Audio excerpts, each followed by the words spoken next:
देखो आज हम लोग मोमेंटम एंड कंजर्वेशन मोमेंटम के बारे में डिस्कस करेंगे। ठीक है, लास्ट क्लास में मैंने जो क्वेश्चन दिए थे उसको ट्राई किया सबने। लास्ट क्लास में मैंने जो क्वेश्चन दिए थे सेंटर ऑफ मास से रिलेटेड, हाँ सबने ट्राई किया है।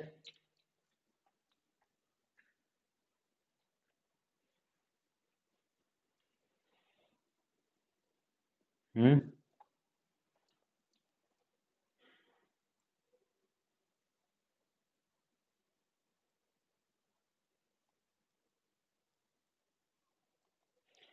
ठीक है। मोमेंटम देखो यहाँ पर,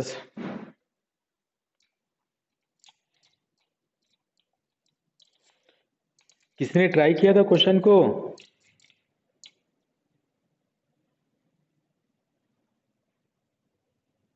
आंसर आया था?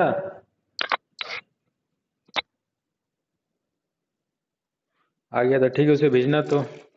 और किसने ट्राई किया था? उसे मेरे ग्रुप में मेरे व्हाट्सएप में भेजना। ठीक है, और जो ट्राई नहीं किया तो ट्राई करना, उसको डिस्कस करूंगा फिर। वो कौन से बहुत इंपॉर्टेंट है। ठीक है, उसका फिर एक शॉर्ट ट्रिक भी होता है, उसको डिस्कस करके वहां से शॉर्ट ट्रिक कैसे आता है फिर बताऊंगा मैं। देखो मोमेंटम पहले ही बता चुका हूँ फोर्स वाले में। मोमेंटम क्या होता है?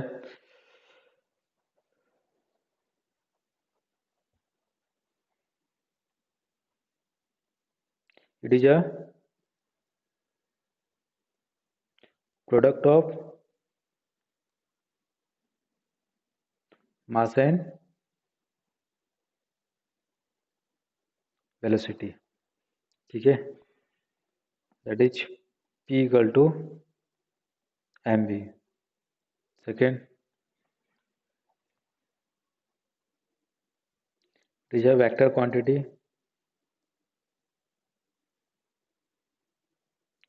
ठीक है, ये वेक्टर क्वांटिटी और डायरेक्शन किस तरफ होगा? And direction is same as velocity. Third, dimension and unit. Dimension इसका होगा ml t एंड यूनिट क्या होगा? इसका ऐसा यूनिट लिखते हैं, न्यूटन सेकेंड और केजी मीटर पर सेकेंड। फोर्थ,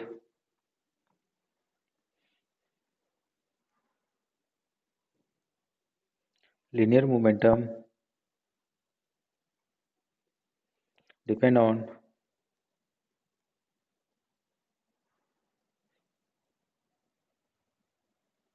देखो जैसे लीनियर होता है उस टाइप से एंगुलर भी होता है। ठीक है, तो अभी हम लोग लीनियर पढ़ रहे हैं, जब जाएंगे रोटेशनल में तो वहाँ एंगुलर भी पढ़ेंगे। तो एंगुलर के बारे में मैंने पहले ही बता चुका हूँ फोर्स वाले में। ठीक है, उसको डिटेल से पढ़ेंगे किसमें? रोटेशनल टॉपिक में। Depend on frame of reference. Example, the linear momentum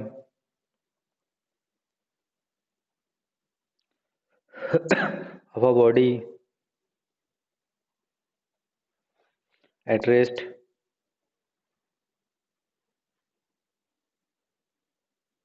in a moving train। ठीक है, is zero relative to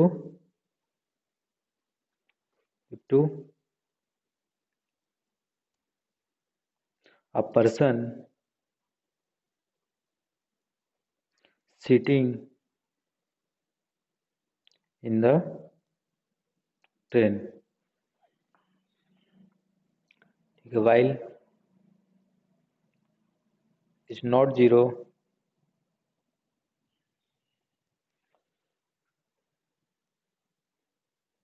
while is not zero for a person standing on the ground.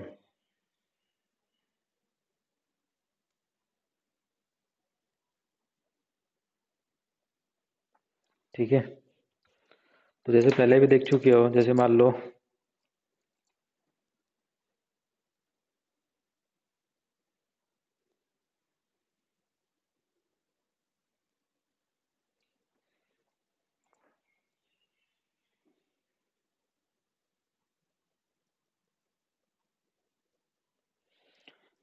ये कोई moving machine है, ठीक है, मान लो velocity v से move कर रहा है। यहाँ पर एक ऑब्जर्वर खड़ा है ग्राउंड पर, और यहाँ पर दिस ऑब्जर्वर 1 और यहाँ पर एक ऑब्जर्वर 2, ठीक है। यहाँ पर एक बॉडी है, ठीक है, तो ऑब्जर्वर 2 के रिस्पेक्ट से body in rest respect to 2 manage rest, but with respect to 1 as velocity v। तो इसलिए क्या हो गया, इसका इस पे से मोमेंटम कितना हो गया, so p equal to 0 but p equal to, तो मोमेंटम किसके ऊपर डिपेंड कर रहा है, फ्रेम ऑफ रेफरेंस। इस एग्जांपल से आपको समझ में आ जाना चाहिए। कोई डाउट है इसमें?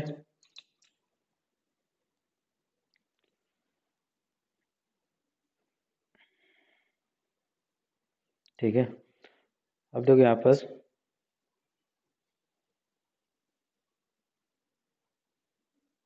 two bodies of same mass and moving with same speed, ठीक है,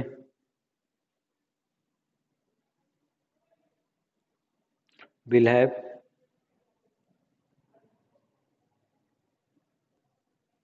different momentum। ये सही है स्टेटमेंट? हाँ,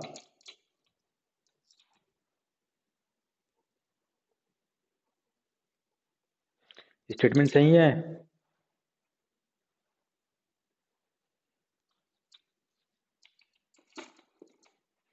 to body of same mass and moving with same speed, momentum different होगा,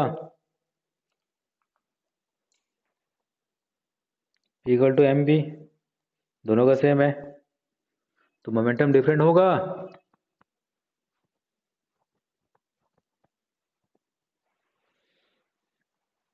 कि मोमेंटम सेम होगा,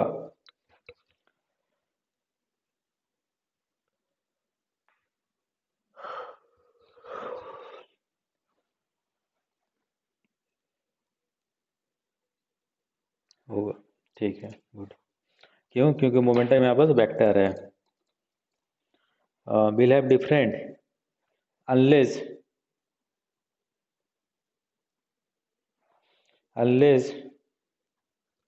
the direction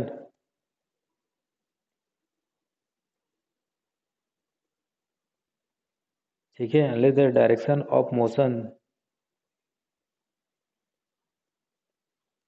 are same। क्यों? क्योंकि momentum is a vector quantity. अगर मान लो दोनों बॉडी ऐसे मूव कर रहा है, ठीक है, दोनों सेम डायरेक्शन में, तो both have same momentum.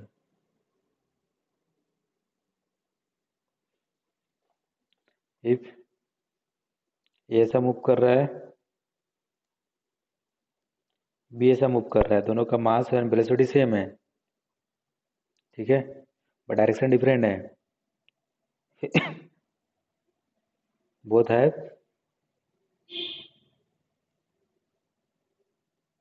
Different momentum, ठीक है, ऐसे करके इस पॉइंट का मतलब ये है।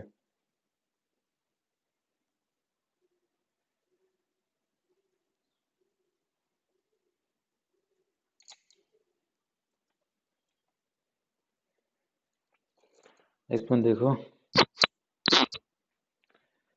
P इक्वल टू होता है मास इंटू वेलोसिटी, ठीक है, तो P कब कब चेंज हो सकता है, P will change if either mass or velocity or both changes। so क्योंकि दोनों का प्रोडक्ट है, या तो मास चेंज होगा या तो वेलोसिटी, या दोनों चेंज होगा, तो P क्या होगा, चेंज होगा, ठीक है।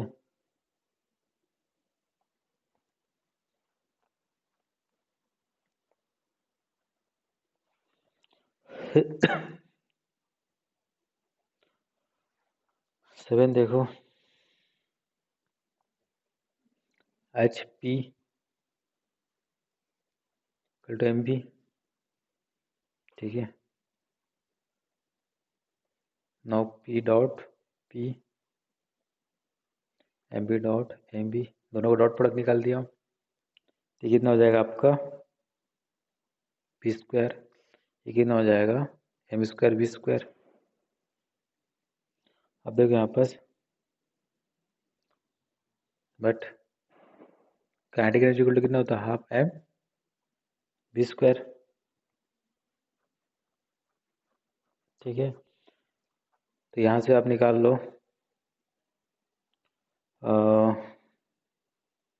B square to P square upon M square, इसे पुट कर दो,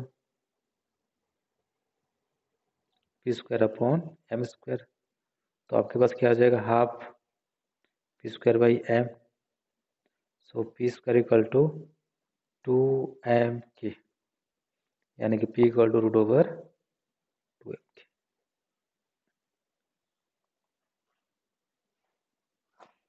ठीक है। तो यहाँ बस मोमेंटम क्या हो गया, रिलेशन, और मोमेंटम में काइनेटिक एनर्जी में रिलेशन हो गया।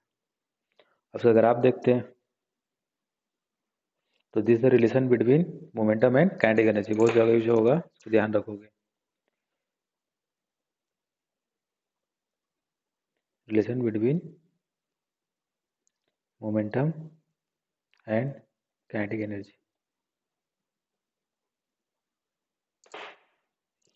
अब इसके रिलेटेड ग्राफ देखो,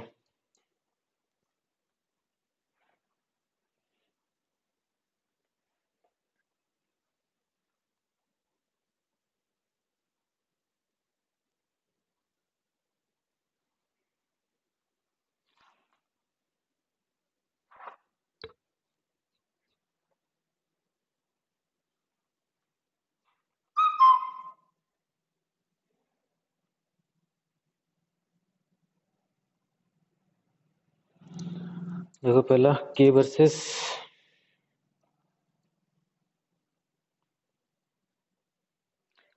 एम, तो के वर्सेस एम निकालना है, ठीक है, जिसमें क्या रहेगा पी कांस्टेंट,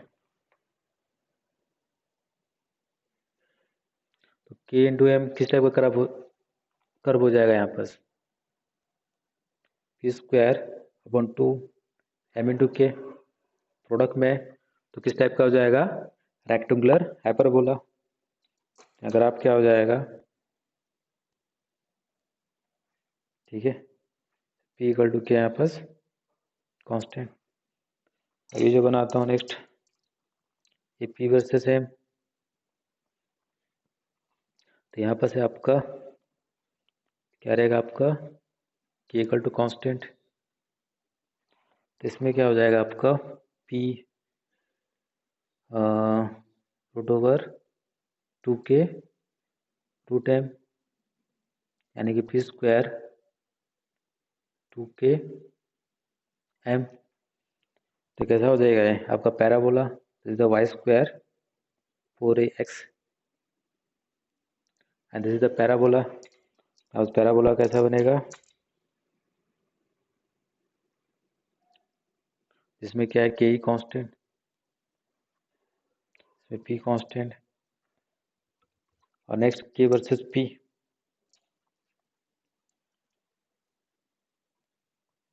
ठीक है, तो यहाँ पर के वर्सेस पी बनाना है, तो यहाँ पर जो आपके पास P equal to P square कर देता हूँ डायरेक्ट 2m k।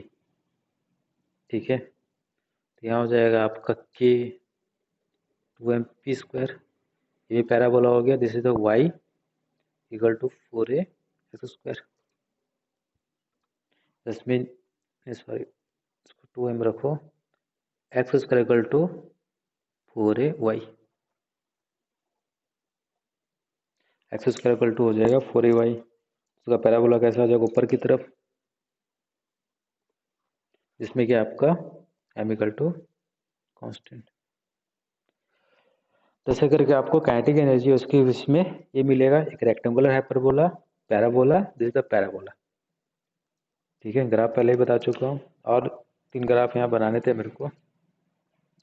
ग्राफ में किसी को डाउट है?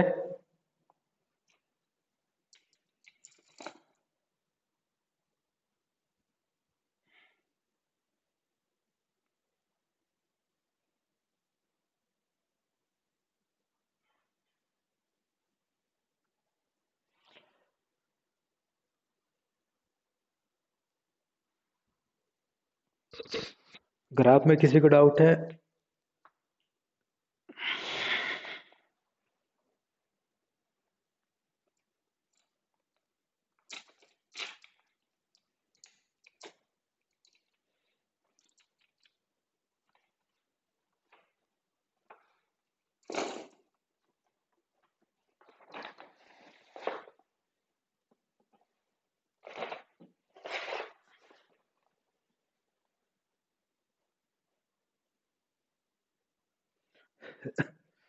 ये देखो ग्राफ,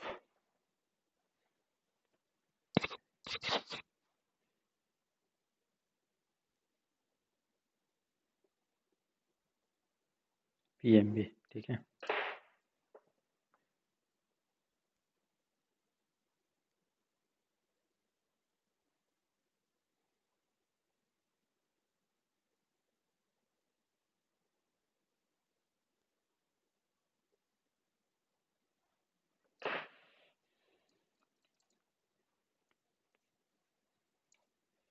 पहले लेते हैं पी वर्सेस बी। इसमें क्या आपका p equal to M b, तो वाई एक्स स्ट्रेट लाइन, तो ग्राफ क्या हो जाएगा, सेंटर से पास करेगा, जिसमें क्या आपका mass constant. Second P versus M, P equal to M B, P Y V M क्या हो जाएगा X, straight line, result of passing through the origin. इसमें क्या रहेगा आपका B equal to constant. Third B versus M, तो P equal to M B, P equal to M B है, और यहाँ पास M B equal to P लिख लेता हूँ, ये आपका एक्स, ये आपका वाई इक्वल टू कॉन्स्टेंट। ये क्या होता है आपका रेक्टेंगुलर हाइपरबोला। अगर आप मालूम है, आप लोगों को बता चुका हूँ ऐसा होता है, यहाँ बस p equal to constant.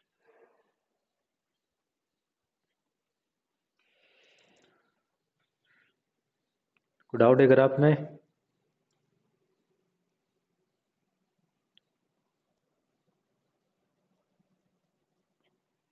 Next point देखो,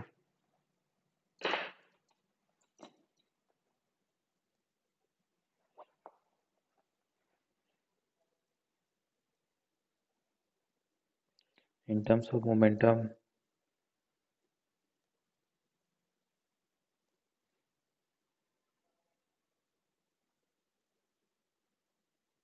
Newton's second law is f equal to क्या होता है आपका, dp बाई dt, ठीक है।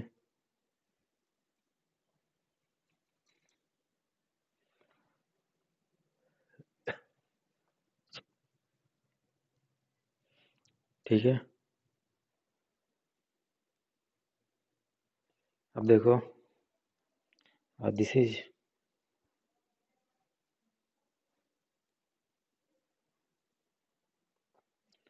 if a force changes the momentum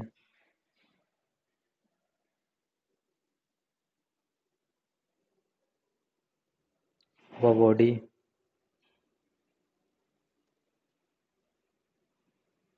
the rate of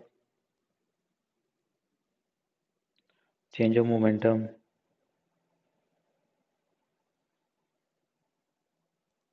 is equal to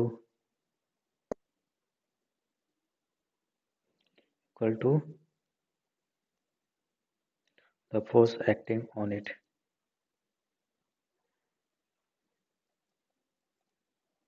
ठीक है। तो अब यहाँ देखो, the slope of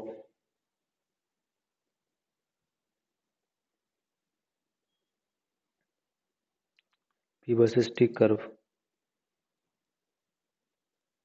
will give the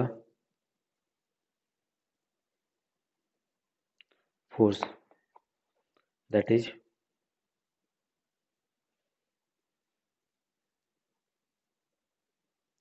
slope of P versus T curve equal to tan theta dp by dt equal to this is the force। कैसे देखो,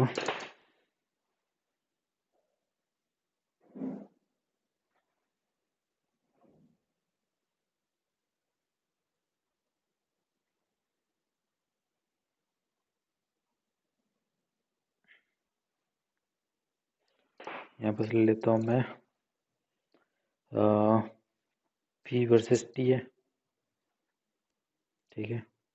तो कोई भी कर्व, मान लो एक कर्व ड्रॉ करता हूँ ऐसे, तो किसी स्टैंड पर स्लोप निकालोगे, और स्लोप मतलब क्या होता है, del y upon del x is p upon t, और पी अपॉन टी क्या होता है आपका, नथिंग बट एफ, ठीक है। सेकंड देखो, point B, the area under f t curve will give the change in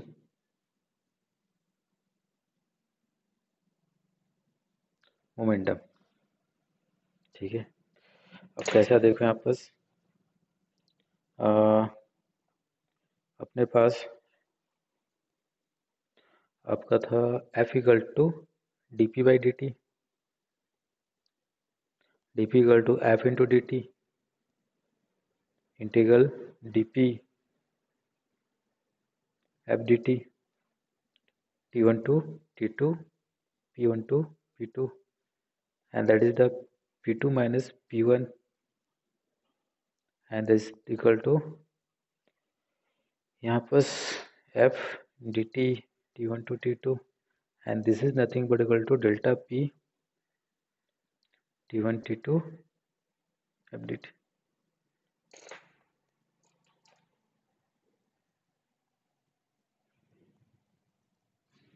ठीक है,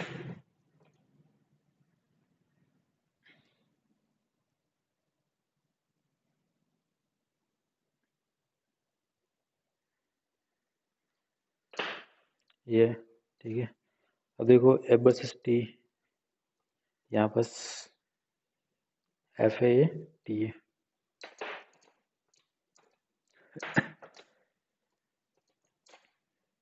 तो मान लो कुछ भी रहेगा यहाँ पर, ये तो एरिया अंडर कर्व, ये जो एरिया आएगा is the area to change momentum. This is T0, T1, T2. तो यहाँ पर डेल्टा भी equal to area under curve of F versus T।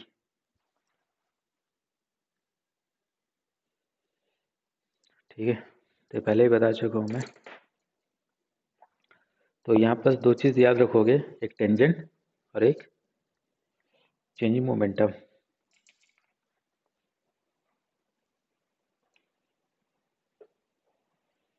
Next point देखो,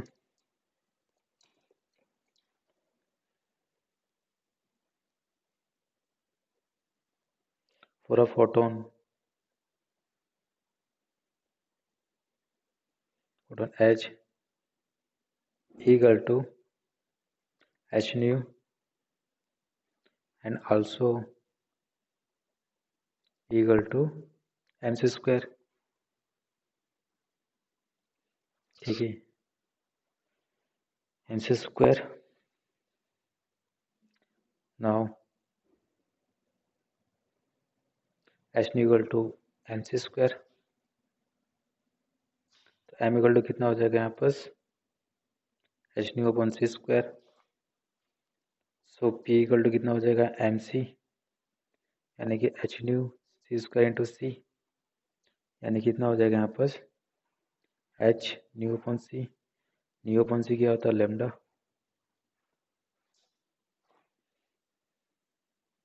ठीक है, हाँ न्यू अपॉन सी क्या होता है लेमडा।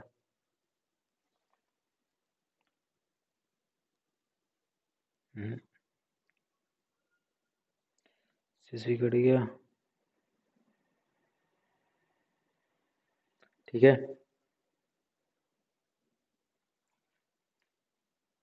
सी अपॉन न्यू लेमडा।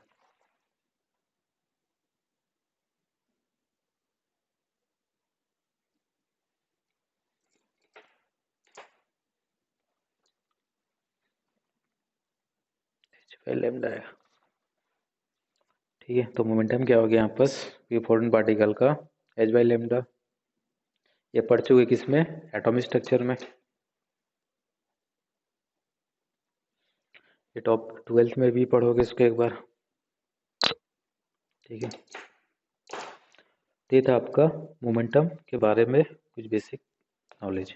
ठीक है, अब आते हैं इसी के आगे इम्पल्स। इसको बोलते हैं हम लोग इम्पल्स मोमेंटम इक्वेशन। यहाँ तक कोई डाउट है किसी को?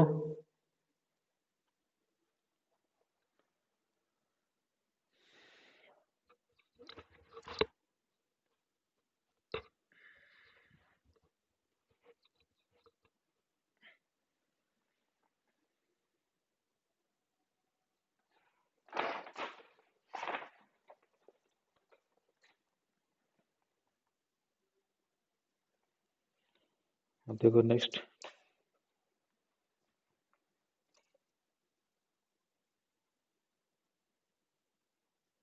Impulse momentum equation.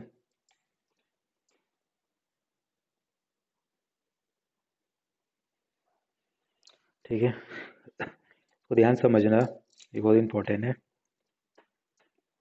Newton second law.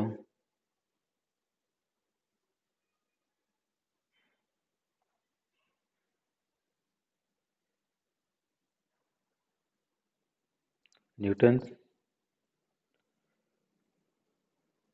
Law of may be expressed in the form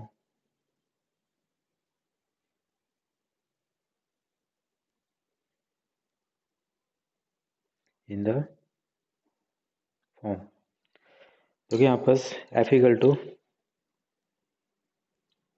क्या होता है, rate of change of momentum dp by dt। इसको मैं लिख सकता हूँ d, p की जगह मास इंटू वेलोसिटी, ठीक है। Now F dt equal to dmp, ठीक है। अब इसको इंटीग्रल करता हूँ मैं, integral t1 to t2 f dt, और ये कहाँ से होगा आपका इंटीग्रल v1 टू v2, या ले लो आपका p1 टू p2 dp, ये हो जाएगा आपका p2 माइनस p1, दस mean M v2 minus M v1। तो यहाँ पर integral t1 to t2 f dt ये आपको मिला,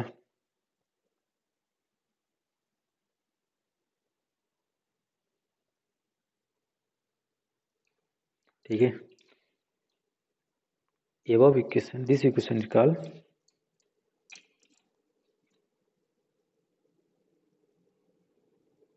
this is known as impulse momentum equation, ठीक है। अब इसको डायग्राम से समझाता हूँ।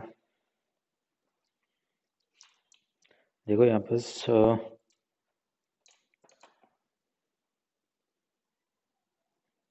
ये आपका MV1 है, ठीक है। फोर्स भी लग रहा है F,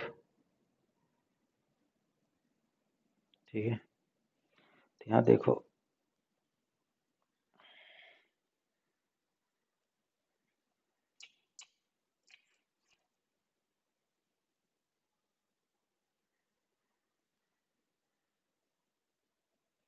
इन दोनों का वेक्टर जो होगा ये आपका MV1 है, ये आपका FDT है, तो ये हो जाएगा आपका MV2, ये क्या हो जाएगा MV2। यहाँ पर देखो नीचे में लिखता हूँ MV1 initial momentum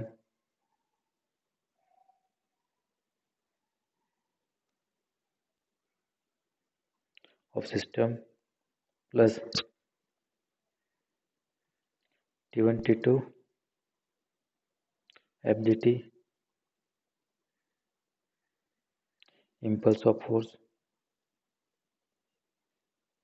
equal to MV2 final momentum of system. तो ये आपको क्या मिला, MV2 मिला वेक्टर कॉन्सेप्ट से।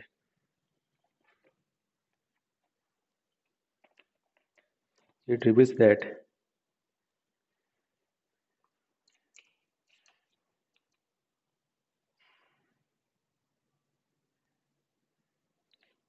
That the impulse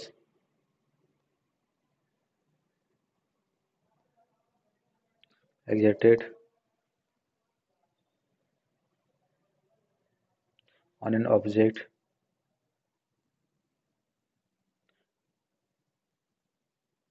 equals its change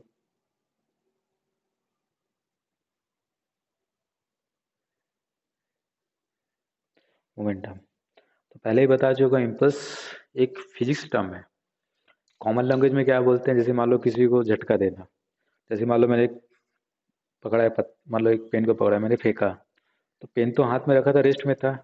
तो पेन को जब फेंकोगे, थ्रो करोगे, तो थ्रो करने के लिए पेन में क्या आना चाहिए, एक वेलोसिटी आना चाहिए। और ये वेलोसिटी कहाँ से मिल जाएगा तुरंत? Suddenly the pen gain some velocity at the time of throwing. तो ये जो वेलोसिटी इस पेन को मिलेगा, वो कहाँ से मिलेगा? आपके हैंड से। तो हैंड कैसे देगा इसको? एक झटका देते हो, एक क्या देते हो आप इसको, एक उस टाइप से ऐसा फेंकते हो। तो ये जो झटका होता है, इसी झटका को हम लोग फिजिक्स में क्या पढ़ते हैं, इम्पल्स। जैसे मैंने बताया था प्रोजेक्टाइल मोशन में, प्रोजेक्टाइल में हम लोग कोई बॉल को या कोई स्टोन को थ्रो करते हैं हाथ से, तो हाथ से थ्रो करना यानी कुछ वेलोसिटी प्रोवाइड करना। और वेलोसिटी प्रोवाइड करना मतलब होता है उसमें कुछ इम्पल्स देना, मोमेंटम देना। क्योंकि जब हाथ में रखा हूँ, रिस्ट में, जैसा थ्रो करते हो तो इसमें कुछ आ जाता है वेलोसिटी। तो चेंज इन मोमेंटम कितना हो गया, पहले जीरो था, अब मास इंटू वेलोसिटी। तो चेंज इन मोमेंटम क्यों आता है? Due to impulse. ठीक है, तो यही चीज है यहाँ पर। एक चीज नोट करके लिख देता हूँ।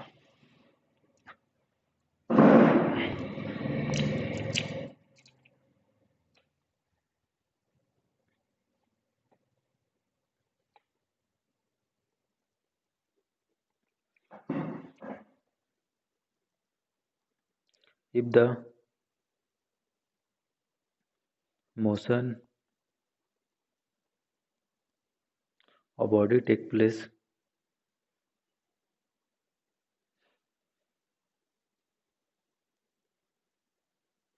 in a plane, resolve the momentum or force along x and y axis in the scalar form. This equation can be written, तो कंपोनेंट में आप यूज करोगे, ठीक है। तो इसको लिखोगे आप mv1x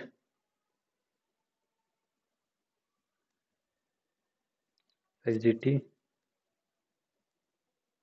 mv2x mvy fy dt,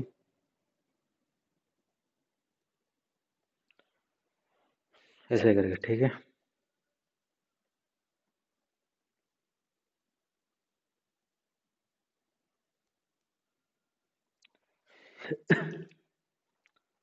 कोई डाउट है इसमें?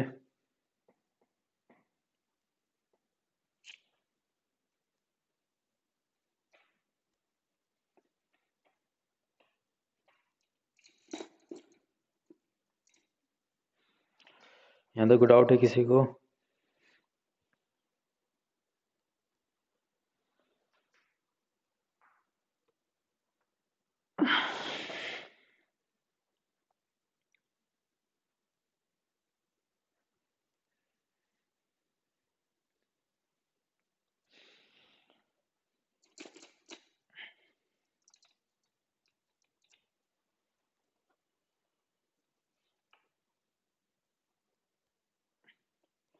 ये क्वेश्चन लिखता हूँ होमवर्क में, जितने क्वेश्चन दे रहा हूँ होमवर्क में सारे आप बना के रखो, ठीक है।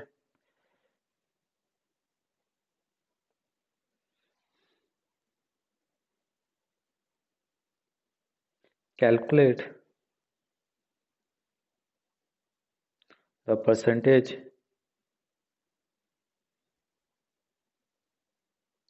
change in kinetic energy of a body if its momentum is increased by 5% and second 50%। ये बहुत इंपॉर्टेंट क्वेश्चन है, आपको बहुत से एग्जाम में एक क्वेश्चन आपको इस टाइप से मिलेंगे, ठीक है। ध्यान रखना है 5% है, एक आपका 50% है। एक क्वेश्चन और लिख दो, 2 masses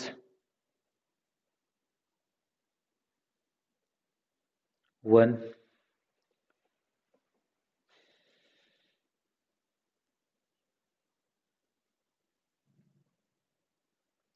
m times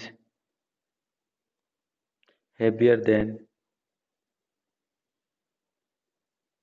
the other are dropped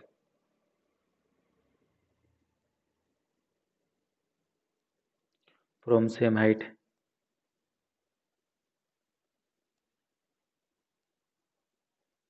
How do their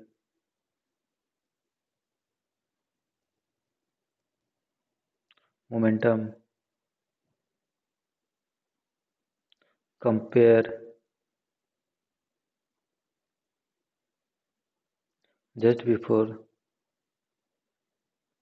they hit the ground?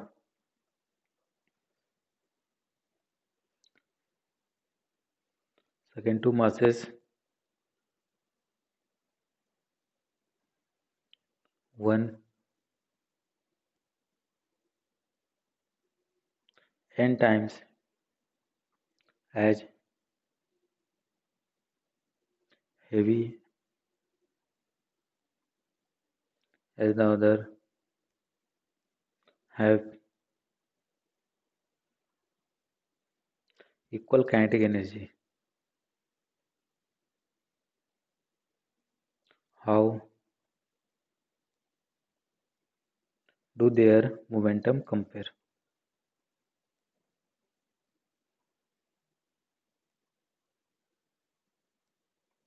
ठीक है, तो दोनों क्वेश्चन को आप लोग सॉल्व करके रखोगे, तो इसके बाद कंजर्वेशन ऑफ मोमेंटम उसको कराने के बाद जो जो क्वेश्चन दिए उसको सॉल्व कराऊंगा, ठीक है, संडे को। कोई डाउट है इसमें?